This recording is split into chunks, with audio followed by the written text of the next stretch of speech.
최근에 나온 책 중에서 살아가는 힘은 어디에서 나오는가, 이런 제목의 책이 있습니다. 이 책은 이제 좀 연세가 들어가시는 어른들을 대상으로 쓴 책인데요. 부제가 이렇습니다. 나이가 들수록 더 생산적이고 만족스럽게 살아가는 법. 그래서 이제 이 책이 다루고자 하는 주제는 이겁니다. 건강하고 행복한 나이듦. 모든 사람이 세월이 흐르면 나이가 들어가는데, 나이가 들어갈수록 행복하고 건강한 그런 삶을 이제 추구하는데, 이 책이 주장하는 게 뭐냐 하면은, 세월은 모두가 똑같이 흘러가지만 그 나이 들어가는 것에 대하여 미리미리 대비해야 된다는 겁니다. 그래서 이 책에서 이런 말을 합니다. 오늘을 준비한 자만이 내일을 가질 수 있다. 참 와닿더라고요. 오늘을 준비한 자만이 내일을 가질 수 있다. 그러면서 권하는 게 뭐냐면은, 이게 나이가 들어갈수록 행복한 인생이 되려면은 이 목적성이 분명한 활동을 해야 된다. 그런 이야기를 합니다. 그 목차에 이런 제목이 나오는데요. 목적성, 땡땡하고 매일 아침 침대에서 일어날 이유, 그렇게 설명을 하는데요. 이게 무슨 말인가 하면은 이제 이런 거죠. 매일 아침마다 우리가 이제 어떨 때는 좀 일어나기가 귀찮을 때도 있고, 어떨 때는 좀 몸이 찌뿌둥하고 컨디션이 안 좋을 때가 있고, 어떤 날은 오늘은 내가 그냥 오전에서 내가 침대에서 뒹굴거리고 싶다, 그런 날이 있다 하더라도, 그런 날에도 침대에서 일어나지 않으면 안 되는 이유를 갖고 있는 삶, 그런 삶을 계속 이제 훈련해야 된다는 거죠. 그러면서 또 이제 또 한 가지가 뭐냐면, 그 책에 이런 내용이 있습니다. 97세 되신 할아버지인데요. 랍비 조시 스탬퍼라는 분이 그 글에서 이제 이런 말씀을 하십니다. 97세 할아버지 말씀을 한번 들어보세요. 즐거움을 찾는 비결을 알고 싶다고? 나는 매일 다른 사람이 조금이라도 나은 삶을 살 수 있도록 노력한다네. 그러다 보면 즐거움은 저절로 따라오지. 이 말씀을 지금 97세 어른이 하시는 말씀이거든요. 그러니까 이 두 가지를 조합하면 이런 거죠. 이 건강한 노년을 보내고 싶다면 목적성, 그래서 내가 일어나야 될 이유가 있는 거죠. 그래서 좀 귀찮은 날도, 가기 싫은 날도 또 일어나서 내가 그것을 향해 달려가야 되고, 그 다음에 두 번째, 그 일이 어떤 일이라 그랬죠? 매일 다른 사람이 조금이라도 나은 삶을 살 수 있도록 애쓰는 것, 이게 바로 그런 건강한 인생의 후반전을 위한 비결이라는 거거든요.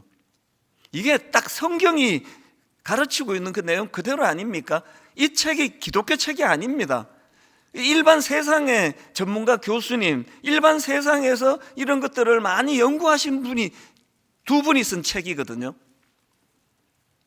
제가 지난번에 설교하면서 그 자아팽창 시대 이야기를 해드렸는데요. 오늘 우리 시대가 왜 자아팽창 시대입니까? 이 마음속의 자아, 그러니까 이 나라는 존재가 풍선처럼 부풀러 올라가지고 다른 게 껴들 거리가 없는 거예요. 그래서 이제 이 시대는 지금 이 순간에 내 감정, 내 지금 기분이 어떤가? 이거를 방해하는 건 용납이 안 되는 거죠. 그리고 내 기쁨, 내 유익, 그리고 나의 행복, 이것만을 위해 살아가도록 부추기는 게 이게 자아팽창 시대의 특징인데요.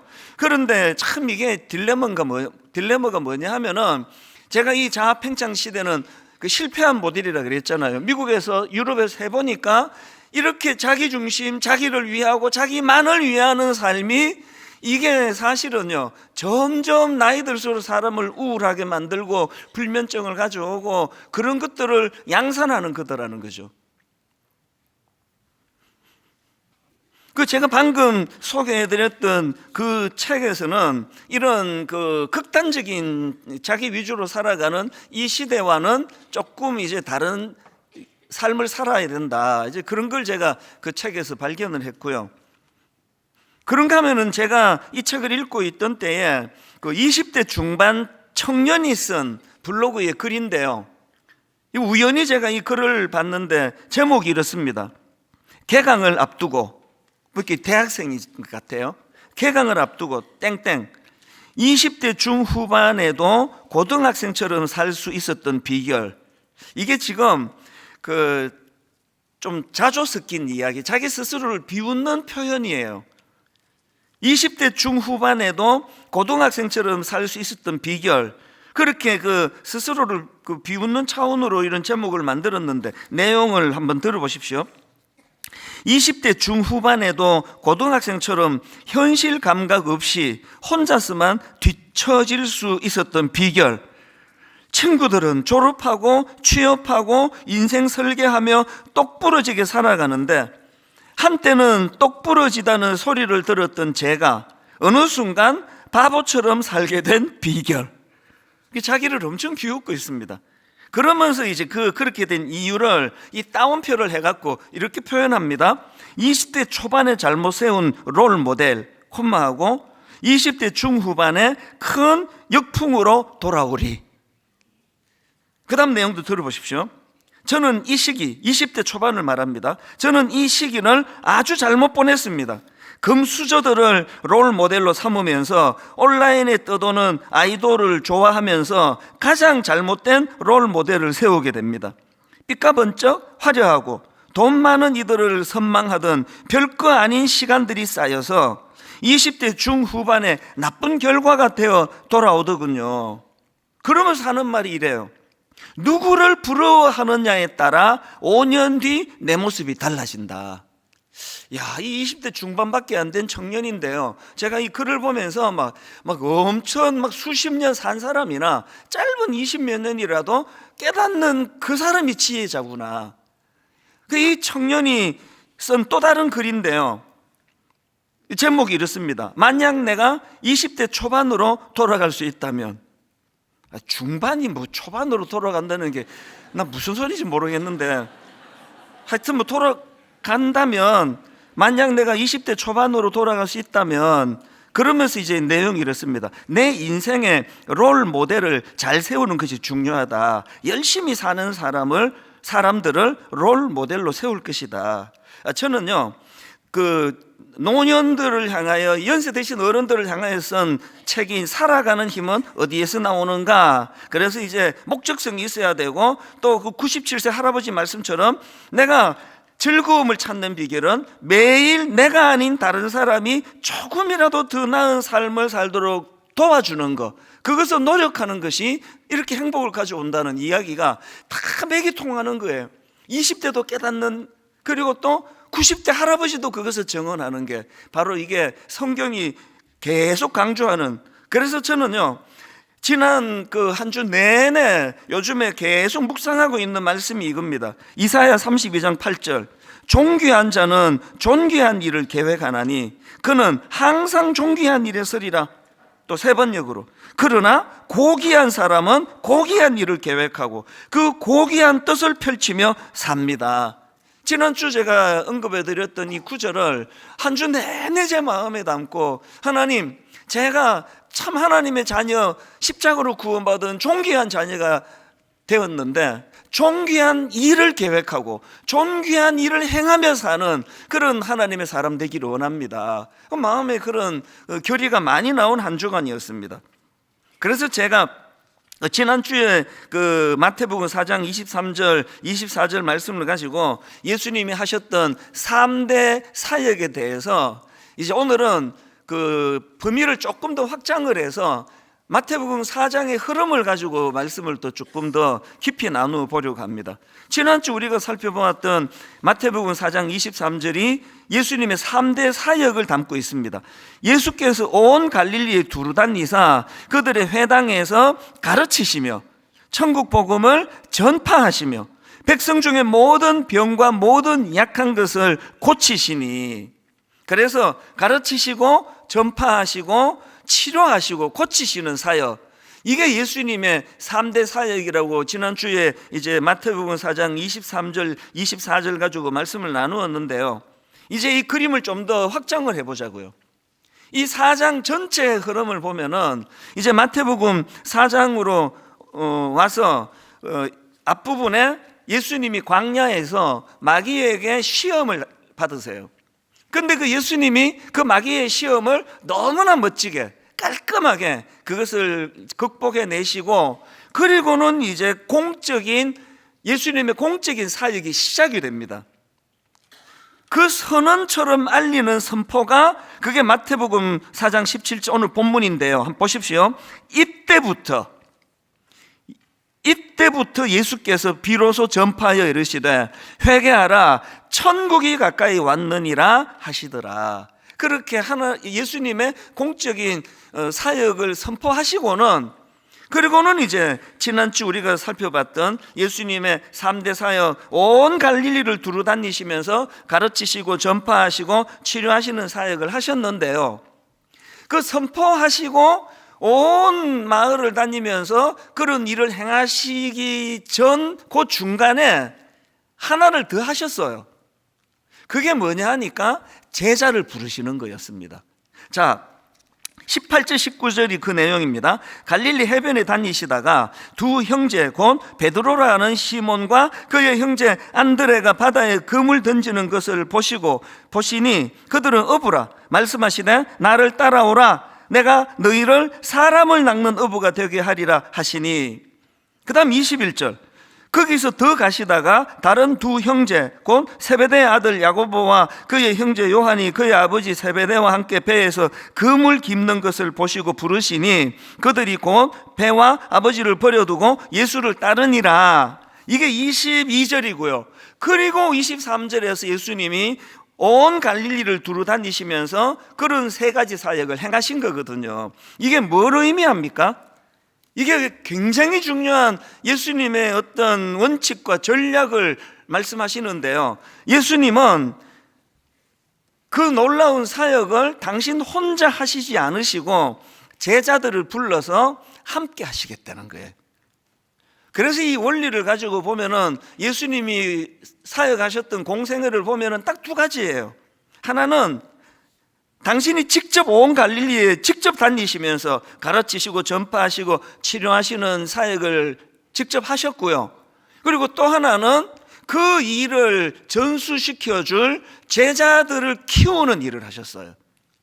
이 두 가지가 예수님 사역의 큰 두 기둥이 되었는데, 이런 의미에서 아까 제가 왜 주중에 계속 이제 제 마음속에서 존귀한 사람은 존귀한 일을 계획하고 고귀한 사람은 고귀한 일을 계획하고 그 고귀한 뜻을 펼치며 삽니다, 이 말씀을 제가 계속 묵상했는가 하면은요, 오늘 분당 우리 교회가 여기 있는 의미, 오늘 이찬수 목사와 모든 예수 믿는 여러분들이 함께 모인 의미가 바로 여기에 있기 때문이에요. 교회가 교회 된다는 것은요, 예수님이 하셨던 그 사역을 계승받는 거예요. 그리고 그 일을 계속 해내야 됩니다. 이런 의미에서 지난주에 우리가 이 건강한 교회가 되기 위한 회복 두 가지 중에 하나를 지난주 말씀드렸잖아요. 그게 예수님의 긍휼하심을 회복해야 된다. 이 교회는 서로 불쌍히 여기는 공동체다. 그리고 이제 오늘 다룰 두 번째가 이겁니다. 또 하나 교회의 회복을 위해서 해야 될 게 뭐냐면은, 여러분, 교회는요, 예수님께서 행하신 선한 일을 사모하는 곳이에요. 그리고 그 선한 일을 행하는 공동체입니다. 그 제가 표현을 그 선한 일을 사모하는데, 그게 예수님이 하신 그 일, 그러니까 아까 본문으로 말하면 그 3대 사역, 이게 예수님이 하셨던 선한 사역이시거든요. 그걸 우리가 사모해야 되는 겁니다. 제가 왜 이런 표현을 썼는가 하면, 제가 이제 그 29살이 되던 만 나이로 치면 이제 그때가 28살인데요. 제가 이제 목사가 되기로 그렇게 마음의 결정을 내리고 이제 한국에 있는 그 총신대학 신학대학원에다가 의뢰하고, 그리고 이제 그러니까 입학 허가를 제가 받고, 그러고 나니까 두려움이 밀려오는 거예요. 굉장히 두려웠습니다. 나 같은 게 어떻게 목사가 되지? 내가 정말 잘할 수 있을까? 정말 두려웠어요. 그랬더니 이게 병으로 오는 거예요. 너무 두려우니까 이게 병으로 오는데요, 막 고열에다가 굉장히 하여튼 그 아픈 시간을 제가 가졌는데, 그때 하나님이 선물처럼 저에게 성경 구절을 하나 주셨어요. 그게 디모데전서 3장 1절입니다. 미쁘다 이 말이요, 곧 사람이 감독의 직분을 얻으려 함은 선한 일을 사모하는 것이라 함이로다. 이 감독의 직분, 요즘으로 말하면 목사나 장로를 말하는 거거든요. 네가 그 두려워하지 마라. 목사가 되는 것의 의미는 선한 일을 사모하는 거야. 뭘 업적을 남기고 엄청난 일을 하고 사람을 막 다 뒤집어 놓고 막 안수하면 병이 떠나가고 이런 건 하나도 못 하는데, 그랬을 때 하나님이 주신 메시지예요. 목사는 선한 일을 사모하는 일이야. 너무 위로가 됐습니다. 그 사모하는 거 실력 없어도 할 수 있잖아요. 그냥 사모하는 거라는데, 여러분, 이게 35년 동안 내 삶의 줄거리가 됐습니다. 목사는요, 지금 이게 설교하기 전에 먼저 성도들을 불쌍히 여기는 거라 그랬죠. 얼마나 엿새 동안 힘들게 사시고 물질적인 어려움, 자녀 문제, 부부 많은 여러 가지 어려움, 그런 것들을 겪고 있는 성도들에 대하여 정말 좋은 것을 말씀으로 주고 싶어하는 그 선한 것을 사모하는 마음, 여기에서 설교가 나와요. 대충 하는 거하고 진짜 거기에서 선한 것을 사모하는 그 마음으로 하는 설교는요, 그건 차원이 다른 내용이에요. 오늘 저와 여러분이 예수 그리스도의 십자가로 구원받고 새로운 피조물이 되었는데요, 여러분들이 개개인이 전부 하나님 앞에 선한 일을 사모하는 그런 그리스도인이 되신다면, 분당 우리 교회는 선한 것을 사모하고 그것을 이루는 공동체가 될 줄로 믿습니다. 이 선한 일을 사모한다는 거예요. 예수님이 베드로를 처음 만나셔가지고 주셨던 이 19절 말씀하시되 나를 따라오라, 내가 너희를 사람을 낚는 어부가 되게 하리라. 이 말씀도 결국은 같은 맥락 아니겠습니까? 그래서 이 교회가 이런 그 선한 일을 행하는 공동체가 되기를 사모하는 게 굉장히 중요하고요. 그리고 또 이거랑 똑같이 중요한 게 그 사모함을 기도로 승화를 시키는 거예요. 이 기도가 너무너무 중요합니다. 그런 의미에서. 그래서 제가 지난주에 그 사무엘상 1장에 나오는 한나, 이 한나라는 여인에 대하여 새롭게 많이 제가 읽고 묵상을 했는데요. 왜냐 하니까 이 한나야말로 선한 일을 사모했고 그것을 이루어낸 사람 아닙니까? 아들을 하나님이 주셨는데 그 아들을 위대한 인물로, 그 어두운 시대에 너무나 놀라운 지도자로 그렇게 길러낸 분, 그래서 사무엘의 어머니가 한나 아니겠습니까? 한나가 사무엘을 낳자마자 이런 고백을 합니다. 사무엘상 1장 26절부터 한번 보십시오. 우리 같이 한번 읽어보시겠습니다. 한나가 이르되 내 주여 당신의 사심으로 맹세하나이다. 나는 여기서 내 주 당신 곁에 서서 여호와께 기도하던 여자라.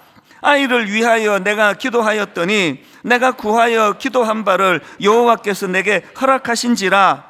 그러므로 나도 그를 여호와께 드리되 그의 평생을 여호와께 드리나이다 하고 그가 거기서 여호와께 경배하니라. 여러분, 지금 한나가 망설임 없이 그렇게 갈급하게 구했던 아들인데요, 그 아들을 낳자마자 그 아들을 하나님께 드려요. 그래서 그 악한 시대에 쓰임받는 위대한 인물로 그렇게 사무엘을 하나님께 올려드리는데요. 그런데 중요한 게 뭐냐, 아까 우리가 선한 일을 사모하는 공동체가 되길 원한다 그랬는데요, 이 깨달음은 점진적으로 일어나는 거예요. 한 번에 확 철드는 사람 거의 없습니다. 계속 점진적으로 깨달아가고 성장하는 거거든요. 한나가요, 그 아들, 귀한 아들 사무엘을 시대와 민족을 위하여 하나님께 드리는 그 일이 이게 처음부터 있었던 게 아닙니다. 한나가 처음부터 기도할 때 기도가 굉장히 단순한 이유예요. 그 질투심 때문에. 이 한나가 살던 그 시대는 타락의 정점에 있던 그런 시대 아니었습니까? 그래서 이제 이 사사 시대 말기에 타락이 극에 달하던 시대인데요, 어느 정도 타락했는가 하면은 그 한나의 남편 엘가나는 요즘으로 치면 믿음이 엄청 좋은 크리스찬입니다. 레위 자손이고요. 3절에 보면 하나님께 예배하며 제사를 드리는데 열심히였던 사람이라 그래요. 그러니까 이걸 요즘으로 말하면 막 한 5대째 목사 집안에다가 막 믿음이 엄청 좋은 가문의 사람이고, 자기도 늘 예배를 드리고 교회를 섬기고 그런 믿음 좋은 사람인데, 놀랍게도 그 믿음 좋은 한나의 남편조차도 첩이 있어요. 가책을 별로 느끼지 않습니다. 요즘에 교회가 욕을 좀 먹는 거는 세상이 너무 타락해 있으니까 크리스찬들도 뭐 다를 거 없더라, 많은 사람들이 세상에서 물들어가는 그 때문에 욕을 먹는 거랑 좀 비슷한 상황이에요. 그래서 이제 한나가 괴로움을 당하는 거는, 이게 참 드라마를 봐도 그렇고 참 신기해요. 진짜 그 생명을 잉태해야 되는 사람은 잘 안 되고, 꼭 이게 첩이 또 이렇게 잘 나와요. 이 한나의 집이 딱 지금 그 상황입니다. 한나는 지금 난임으로 자녀가 없는데, 첩이었던 브닌나는 자녀가 있는데요, 영어 성경으로 보니까 children이라는 표현을 쓰는 걸로 봐서 그 첩이 애를 하나만 낳은 게 아니에요. 복수예요. 그리고는 이제 그 악한 그 괴롭힘을 계속 이제 한나가 당하거든요. 그 문제로 지금 사무엘상 1장 7절입니다. 매년 한나가 여호와의 집에 올라갈 때마다 남편이 그같이 하매 브닌나가 그를 격분시킴으로, 이 브닌나가 그 첩의 이름이에요. 그를 격분시킴으로 그가 울고 먹지 아니하니, 여러분 이게 어떤 상황인지 아시겠죠? 그래서 막 나라와 민족을 구해달라고 그렇게 기도한 게 아니고요, 그 브닌나라는 그 여자 때문에 끊임없이 그렇게 조롱당하고 하니까 괴로워서 이제 기도를 한 겁니다. 10절에 나옵니다. 한나가 마음이 괴로워서 여호와께 기도하고 통곡하며, 그렇게 하나님께 매달리는데, 이번에는요 또 괴롭히는 또 딴 사람이 또 등장을 하는데, 놀랍게도 엘리 제사장이에요. 너무너무 괴로워서 고통스럽게 그렇게 기도하는데, 그 당시 종교 지도자라고 하는 이 엘리가 하는 말이 이게 가관입니다. 14절에서 이렇게 말합니다. 엘리가 그에게 이르되 네가 언제까지 취하여 있겠느냐, 포도주를 끊어라. 제가요 이 지난주에 이 말씀을 묵상하다가 새로 깨달은 게 있습니다. 이 시대에 예수 믿는 거 진짜 어렵겠다. 세상 사람들은요 엿새 동안 그냥 그 번인나만 상대하면 돼요. 세상에 있는 번인나가 괴롭히는 거만 직장에 가서 계속 괴롭히고 시달리고 그러면, 요새 막 또 5일 근무하는 데가 많잖아요. 막 토요일 날 집에 가서 또 주일 날, 일요일 날 그들 표현으로 막 그냥 다 이제 힐링하고 그러는데요, 예수 믿는 게 왜 어렵습니까? 주중에는 세상 사람 번인나한테 시달리고, 교회 오면은 또 엘리 같은 게 또 우리를 괴롭혀요. 이게 뭐 주 7일 괴롭힘을 당하는 게 예수 믿는 사람 아닙니까? 여러분 교회 안에 엘리가 얼마나 많습니까? 또 이게 엘리 제사장이니까, 이게 요즘으로 말하면 목사니까 저도 뜨끔해요. 저한테 또 뭐 괴롭힘 당하는 분이 안 계시기를 바랍니다만, 그래서 저는요 요즘에 가나안 성도가 급증하는 게 너무 이해가 돼요.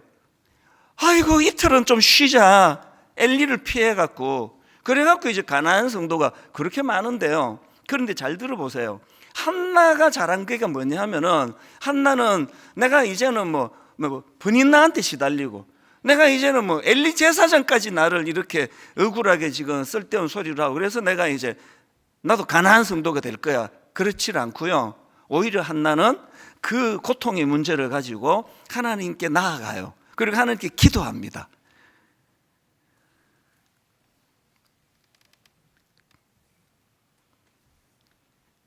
다락방이 이제 오픈이 됐는데요, 너무 여러분 막 다락방 가서 내가 거기 가서 상처도 치료받고 난 대접도 잘 받고 다락방 가가지고 막 너무 기대가 돼 설레, 그러면 가지 마세요. 다락방은 대접받으러 가는 데도 아니고요, 그렇게 막 기대감을 갖고 가면은 돌아오는 거 실망밖에 없습니다. 이제 한번 가보세요. 엘리가 먼저 앉아와 있습니다. 이 농담이 아니고요, 다락방은요 그거 대접받으러 가고 내 치료받으러 가는 게 아니라 이 어두운 시대에 섬기러 가는 거예요. 이게 서로 섬기면서 그 섬김이 결국은 나에게로 돌아오는 이 원리를 누리는 게 이게 다락방이거든요. 그래서 엘리가 그렇게 안 그래도 지금 죽고 싶은 이 한나라는 여인에게 그런 억장이 무너지는 그런 소리를, 오해의 소리를 해대니까 한나가 이렇게 이야기를 해요. 어떻게 설명하는가 하니까 15절입니다. 한나가 대답하여 이르되 내 주여 그렇지 아니하니이다. 나는 마음이 슬픈 여자라. 포도주는 독주를 마신 것이 아니요 여호와 앞에 내 심정을 통한 것뿐이오니. 이게 참 멋진 말 아닙니까? 기도를 이렇게 정의했어요. 여호와께 내 심정을 통하는 게 기도래요. 그런데요, 이때 자기가 하나님과 심정을 통했다고 하지만 사실은 이 단계만 해도 한나는요, 하나님 앞에 그냥 자기 아픔과 상황을 그냥 들이퍼부은 것 뿐이에요. 이 심정을 통한 게 쌍방이 아니고요, 이때만 해도 일방. 왜 하나님은 나한테 자녀를 안 주시느냐고, 왜 하나님은 저 분인나 같은 못된 거 처치를 안 하시느냐고 막 들이퍼붓는 걸 지금 하나님과 심정이 통했다는 거예요. 그랬는데 여러분, 이 기도가 중요한 게 뭐냐면은 이렇게 낮은 단계로 하나님과 소통하는데요, 그 기도가 어떻게 발전하는 겁니까? 하나님과 쌍방의 심정을 통하는 것으로 발전해 가는 거예요. 뭘 보면 압니까? 결국은 한나가 오래 하나님께 눈물로 매달려 하나님과 심정을 통했다고 하는 그 말의 의미를 자기가 어떻게 증명해냅니까? 그렇게 어렵게 아들을 낳았는데 그 아들을 하나님께 왜 드리느냐고요. 이제 한나가 어느 단계입니까? 자기의 심정도 하나님께 다 토해놓았지만 그 악하고 어두운, 그래서 그 사사기 말기는 영적으로 불임의 시대라 그러거든요. 그 불임의 시대, 그 악한 시대에 아버지 하나님의 마음이 어떠실까? 그 마음을 이제 쌍방으로 통하기 시작한 거예요. 그랬기 때문에 그 하나님 앞에 이 소중한 아들을 드립니다. 오늘 여기 예배 드리시는 분은요, 딱 세 종류예요. 첫 번째 종류는, 아니 그 하나님과 심정을 통한다는 게 무슨 말이고 도대체 그게 무슨 말인지 모르겠네. 모태신앙인데요, 중직자인데요, 하나님과 심정이 통한다는 것을 모르는 분이 계세요. 한나처럼 억장이 무너질 때 하나님 앞에 그 기도를 통해서 심정이 통하는 그게 어떤 걸 의미하고 어떤 효과가 있고 어떤 유익이 있는가를 하나도 모르고 교회 다니는 분이 계세요. 그런가 하면 두 번째 부류는 중간 단계인데요, 조금 나아요. 그런데 그 심정을 자기는 통한다 말하는데 그게 일방통행이에요. 하나님의 심정은 관심도 없고 내 심정을 토하는 걸 나 하나님의 심정을 통해. 여러분, 통하는 건요 같이 이루어지는 거예요. 부부가 그 남편과 아내가 서로가 통해야만 이게 우리 부부는 심정이 통한다는 거지, 상대방에 대해서는 하나도 그 아픔을 무관심하게 알아주지도 않으면서 자기 얘기만 들이퍼붓는 거를 심정이 통한다 그러면 안 되는 거잖아요. 믿음이 꽤 좋다고 생각하는 분 중에 이 두 번째 부류가 제일 많습니다.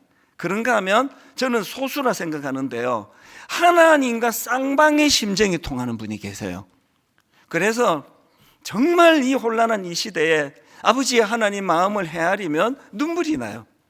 아버지 하나님께서 이 약한 시대에, 이 배교의 시대에 얼마나 탄식하고 계실까. 많은 헌신자들, 기도하는 분들 다 여기서부터 나오는 거거든요. 여러분은 어느 부류에 속하신 크리스찬이세요? 한나가 하나님 앞에 심정을 통했기 때문에 선한 일을 사모하게 되었고, 그 선한 일을 실제적으로 아들 사무엘이 어두운 시대에 쓰임받는 하나님의 대행 종으로서의 역할을 만들게 됐다고 한다면, 아까 두 번째 제가 분당 우리 교회가 이제 선한 일을, 예수님이 하셨던 선한 일을 사모하는 공동체가 되려면 하나님의 심정을 그분과 유무상통하면서 하나님과 심정이 통하는 많은 성도님들이 배출되는 교회가 되어야 될 줄로 믿습니다. 베드로도 마찬가지예요. 베드로도요, 맨 처음에 마태복음 4장 19절에서 예수님이 그를 부르실 때 하신 말씀입니다. 말씀하시되 나를 따라오라. 내가 너희를 사람을 낚는 어부가 되게 하리라. 그 이후로 제가 베드로의 행보를 쭉 보니까요, 베드로는요 이 말의 뜻을 1도 몰랐습니다. 사람을 낚는 어부가 뭐고, 그렇게 하고 끝났어요. 그랬는데 베드로가 그럼에도 불구하고 주님을 따랐고 계속 주님의 가르침을 받아오다가 그 사람을 낚는 어부가 되리라의 말이 뭘 의미하는지를 어느 날 탁 관통하는, 깨닫게 되는 그런 그 지점이 있는데요, 그게 놀랍게도 가장 비참할 때예요. 여러분 다 아시다시피 베드로가 예수님 십자가 지실 때 예수님을 배신해 버리잖아요. 팔아버린단 말이죠. 마음으로 이제 예수님을 저주해 버린단 말이죠. 말로서. 그래서 이제 베드로는 완전히 밑바닥까지 내려갔는데요, 그런데 예수님이 부활하신 후에 그 베드로를 찾아오세요. 제가 이 말씀을 묵상하면서 내가 예수님 같으면 난 걔 안 봐요. 그래서 이제 우리 교회 출신들 한번 모여라 그러는데 그 베드로는 빼고 오라 그래라. 나 걔는 안 보고 싶다. 그 가룟 유다는 지가 알아서 꺼져갖고 다행이고, 그 베드로도 어떻게 걔는 부르지 마라. 글쎄, 내가 암만 생각해도 좀 그럴 것 같아요. 뭐 여러분은 어떨 것 같으세요? 근데 예수님은 그 베드로를 찾아가세요. 그리고는 그 이제 뭐 나중에 성경 읽어보세요. 그 베드로가 그렇게 비참하게 주님을 배신하던 그 유사한 분위기를 주님이 만드시고요, 그리고는 질문을 그냥 이렇게 회피하지 않고 쑥 들어가세요. 그게 바로 이 말씀입니다. 요한복음 21장 15절입니다. 그들이 조밥 먹은 후에 예수께서 시몬 베드로에게 이르시되 요한의 아들 시몬아, 네가 이 사람들보다 나를 더 사랑하느냐? 우리 같은 사람에게 물으면 그냥 이게 일반적인 말씀이니까 뭐 생각 없이 그냥 예, 주님 사랑합니다 그랬을 텐데요, 이 상황에서 베드로는 제가 이렇게 상상해 보니까 그냥 이렇게 심장이 툭 떨어졌을 것 같아요. 왜 물으시지? 이 질문 왜 하시지? 그 주님, 내가 주님 사랑합니다 그랬더니 참 주님 잔인하세요. 직면시키는 게 이런 거예요. 그 다음 두 번째 질문하면 똑같은 질문 16절, 또 두 번째 이르시되 요한의 아들 시몬아, 네가 나를 사랑하느냐 하시니. 그래서 이 뭐 두 번째까지는 뭐 아까 말 못 알아들으셨나? 근데 주님 사랑합니다 그랬더니 한 번 더 하십니다. 17절, 세 번째 이르시되 요한의 아들 시몬아, 네가 나를 사랑하느냐? 그랬더니 베드로가 그렇습니다. 주님, 제가 주님을 여전히 사랑합니다. 그랬더니 주님이 주신 동일한 말씀이 이거 아닙니까? 요한복음 21장 15절, 이르시되 내 어린 양을 먹이라 하시고, 16절 이르시되 내 어린 양을 치라 하시고, 그리고 17절은 다 읽어드릴게요. 세 번째 이르시되 요한의 아들 시몬아, 네가 나를 사랑하느냐 하시니, 주께서 세 번째 내가 나를 사랑하느냐 하심으로 베드로가 근심하여 이르되 주님, 모든 것을 아시오매 내가 주님을 사랑하는 줄 주님께서 아시나이다. 예수께서 이르시되 내 양을 먹이라. 베드로가요, 이 과정에서 주님이 지금 자기가 그 끔찍한 배신의 자리를 직면케 하신다는 것도 알았고요, 그래서 베드로가 마지막으로 내가 주님 사랑하는 거 주님 아십니다, 이 말 속에는 분명히 이런 말이 포함됐을 것 같아요. 예수님, 그날 내가 참 비참하게 주님을 팔아버렸는데요, 사실은 그 순간에도 저는 주님을 사랑했습니다. 제가 너무 겁이 많고 내가 너무 비겁하고 내가 두려웠을 뿐이지, 주님을 부인하고 배신하던 그 순간에도 저는 주님을 사랑했습니다. 그런 고백을 세 번째 질문을 통해서 베드로가 하게 됐다고 생각하는데요, 그랬더니 주님이 내 양을 먹이라 그러는데, 저는 지난주에요, 신학 공부한 지 35년이 지나는 동안에 모르고 있던 거 하나를 제가 깨달았습니다. 이 말씀에서 뭘 깨달았냐 하니까요, 지금 예수님이 베드로에게 당부하시는 내 양을 먹이라 할 때 양이 어떤 상태의 양이었는가, 그게 지난주에 살펴본 마태복음 36절입니다. 자, 35절부터 한번 보십시오. 예수께서 모든 도시와 마을에 두루다니사 그들의 회당에서 가르치시며 천국 복음을 전파하시며 모든 병과 모든 약한 것을 고치시니라. 무리를 보시고 불쌍히 여기시니 이는 그들이 목자 없는 양과 같이 고생하며 기진함이라. 지금 예수님께서 베드로를 치료해 주시고 용서해 주시고 회복시켜 주시면서 내 양을 먹이라 할 때 그 양은 목자 없는 양 같아서 유리방황하고 혼란을 겪고 갈등을 겪는 그 시대 사람을 이야기하는 거거든요.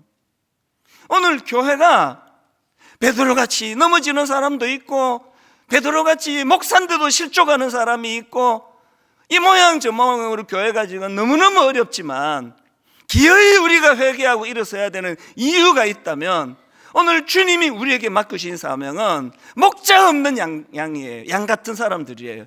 유리방황하고 혼란에 빠지고 수없이 강조하지만 지금 오늘 이 시대는 말로 다 할 수 없는 혼미한 시대 아닙니까? 우리가 기어이 등불을 밝혀야 되는 이유가 있다면, 그리고 여러분 누구라서 한나처럼 괴롭지 않은 사람이 있냐고요? 직장에서 안 괴로운 사람이 있습니까? 교회에 중직자 치고 교회에 성가대 봉사하고 안내하고 주차 봉사하고 우리 일만성도 파수운동 끝나고 너무 혼란스러울 때 그때 어떤 사람 주차 봉사하는 분한테 침도 뱉고 그랬어요. 세상에 그런 침뱉음을 당하면서도 그거 닦아내고 봉사해야 되는 이유가 어디에 있느냐 하면 그 사람이 바로 목자 없는 양 같아서 그런 거예요. 여러분의 상처가, 여러분의 아픔이 그게 재료가 돼서 하나님과 심정을 통하게 만드는 도구가 되게 할 수 없습니까? 저도 아파요. 토요일만 되면 언제 내가 은퇴하나? 주일 되면 다시 힘을 얻고 이 7일로 반복 사이클이 돌아간 지가 꽤 됩니다. 누가 상처를 안 받느냐고요? 교회 안에는 상처 준 사람이 없다고요? 천만의 말씀이에요. 교회 안에 미숙한 사람이 더 많잖아요. 아니, 다락방 이야기 농담이 아닙니다. 각오하고 가셔야 돼요. 그럼에도 불구하고 내 상처가, 내 눈물이, 내 아픔이 기도의 자리로 나가게 하고 그 기도가 하나님의 심정을 헤아리는, 그래서 나는 내 하나님과 심정이 통하는 사람이 되었다고 할 때 결론이 이거예요. 맨 처음에 제가 책에서 인용해드렸던 그 전문가 두 저자가 했던 그 말, 나이가 들수록 행복한 인생을 살기 위해서는 귀찮아 죽겠어도 침대에서 일어나야 될 이유가 있는 그 사람이다. 그리고 97세 할아버지가 했던 말, 그 이유는 오늘도 나로 인해 조금이라도 저 사람이 더 나아지는 삶을 행하기 위해서. 기독교 책에서 그렇게 말하면 저도 교회는 맨날 이렇게 말하는 것이라고 하는데요, 그 전문가들이 하는 이야기예요. 하나님께서 오늘 지난주 말씀과 더불어서 분당 우리 교회가 이제 모든 기능이 정상화가 된 것을 선언하는 이 시점에서 여러분의 아픔과 여러분의 상처가, 여러분의 참 교회를 생각하면 막 분노가 생길 수 있는 어떤 과거의 어떤 아팠던 기억이 가난한 성도를 만드는 것이 아니라 그것이 하나님 앞으로 나아가는 재료가 되기를 바라요. 그래서 그것이 이 시대에 나만 아픈 게 아니라 하나님도 아프시구나, 나만 상처받는 게 아니라 이 교회의 무기력을 보고 우리 아버지 하나님도 아프신 거구나, 그 심정을 통하는 사람들이 많이 생겨나면 그 교회가 부흥하는 교회라고 할 수가 있습니다. 오늘 한번 이 찬양을, 이 부르심이라는 이런 포인트로 제가 이 곡을 택했는데요, 주님 나를 부르시니 두려움 없이 배에서 나아가리라. 베드로가 풍랑이는 그 바다를 뛰어들던 그 내용을 갖고 만들었는데 계속 반복하는 게 주님 여기 계시기에, 주님 여기 계시기에, 또 주님 나를 부르시니, 주님 나를 부르시니. 저는 두 가지를 놓고 기도합니다. 교회에서 한나처럼 교회에서 받았던 여러분의 상처가 진짜 치유되기를 바라요. 혹시라도 저나 우리 교역자가 여러분에게 준 상처가 있다면 정말 치유가 일어나기를 바라요. 그리고 그 과정에서 기도라는 도구를 통해 우리 하나님도 아프시구나, 우리 하나님도 이 시대를 탄식하고 계시구나, 그 아픔을 헤아릴 줄 아는, 그래서 참 이 교회는 예수님이 하셨던 선한 일을 사모하는 사람들이 모인 그런 교회가 되기를 원합니다. 우리 같이 한번 이 찬양 불러보기 원합니다. 주님 나를 부르시니, 주님 나를 부르시니 두려움 없이 배에서 나가리라. 주님 나를 부르시니, 주님 내게 오라시니. 여러분 이 사실을 기억하십시오. 주님 보고 계시기에 의심치 않고 바다를 걸어가리라. 여러분 이 사실을 기억하십시오. 주님 보고 계시기에, 주님 여기 계시기에, 마음이 상하고 힘들고 참 어지럽거렸지만 주님 여기 계시기에 이 깊은 바다가 반석이 되고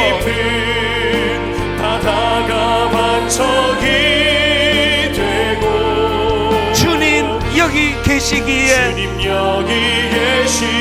반석 위를 내가 걸어가리라.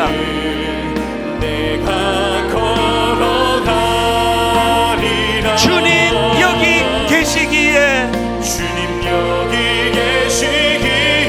저 거친 파도가 반석이 되고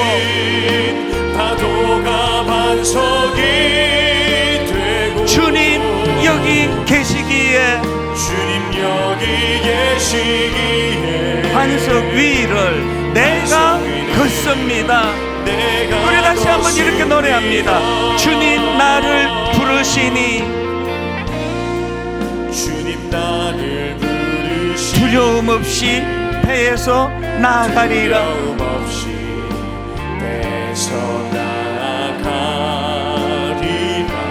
주님 나를 부르시니,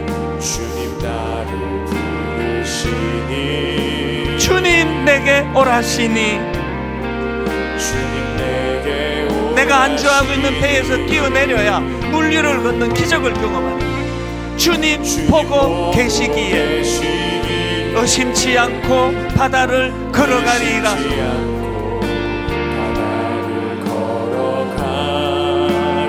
주님 보고 계시기에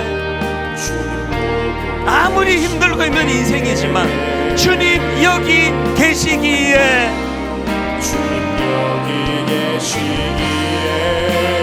주님 여기 계시기에 이 깊은 바다가 반석이 되고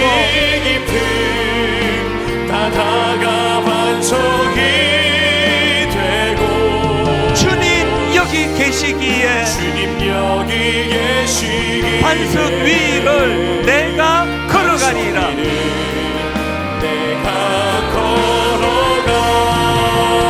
주님 여기 계시기에 저 거친 파도가 반석이 되고 아무리 세상살이가 힘들고 어려워도 주님 여기 계시기에 반석 위를 내가 걷습니다. 그래서 이 믿음을 가지고 힘을 얻어 선포합니다. 주님 다시 오실 때까지, 주님 다시 오실 때까지 힘을 내셔야 돼. 나는 일어나 달려가리라. 주의 영광 온 땅 덮을 때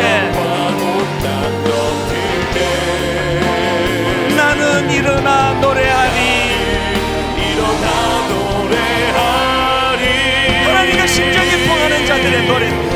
내 사모하는 주님, 온 세상 구주시라.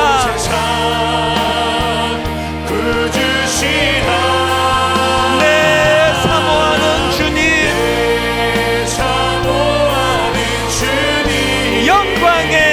왕이시라. 우리 후렴 한 번 더 찬양합니다. 다 일어나셔서 주님 다시 오실 때까지, 주님 다시 오실 때까지 나는 일어나 달려가리라.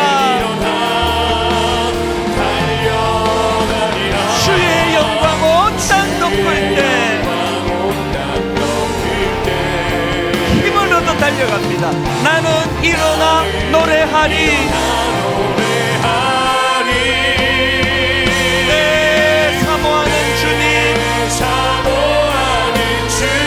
온 세상 구주시라.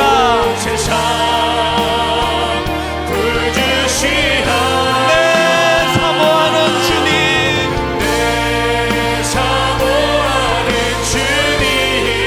영광의 왕이시라. 영광의 왕이시라.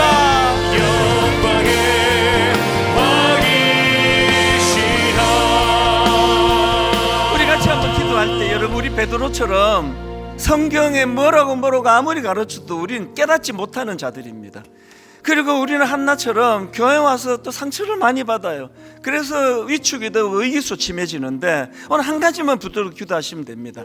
하나님, 한나의 그 바깥에 분인나 또 엘리 제사장 오늘로 빗대가지고 교회 밖에 직장에서 나를 그렇게 괴롭히고, 교회 오면은 또 엘리 같은 사람이 또 맨날 오해해가지고 욥이 죽을 지경으로 지금 고통 속에 있는데 그 친구라고 와가지고 엉뚱한 소리 하면서 그렇게 비난하고, 이런 것들이 이게 오늘 교회의 현실인데, 하나님, 제 아픔을 하나님 이제 기도로 승화시켜 저도 하나님과 마음이 통하는 그런 크리스찬이 되고 싶습니다.